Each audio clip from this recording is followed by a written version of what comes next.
आषाढी एकादशी निमित्त श्री विठ्ठल रुक्मिणीच्या दर्शनासाठी दर्यापूर तालुक्यातून शेकडो वारकरी पंढरपूरकडे रवाना होतात।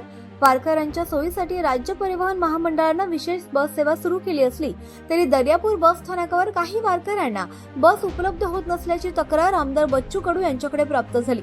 या गंभीर बाबीची तात्काळ दखल घेत आमदार बच्चू कडू यांच्या समर्थक रवी पाटील यांनी अमरावती येथील राज्य परिवहन महामंडळाच्या वरिष्ठ अधिकाऱ्यांशी संपर्क साधून वारकऱ्यांसाठी त्वरित बस उपलब्ध करून देण्याची मागणी केली आहे। त्यानंतर दर्यापूर आगार प्रशासनाने तात्काळ हालचाल करत बस स्थानकावर थांबलेल्या सुमारे 40 वारकऱ्यांसाठी विशेष बसची व्यवस्था केली।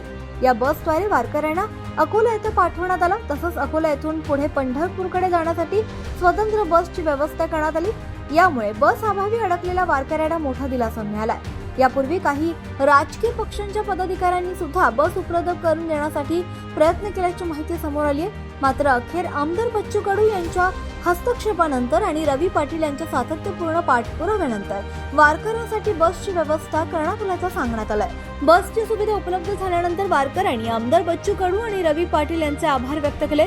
आषाढी एकादशीच्या पार्श्वभूमीवर वारकऱ्यांना वेळेत प्रवासाची सुविधा मिळाल्यानं त्यांच्या चेहऱ्यावर समाधानाचे भाव पाहायला मिळाले।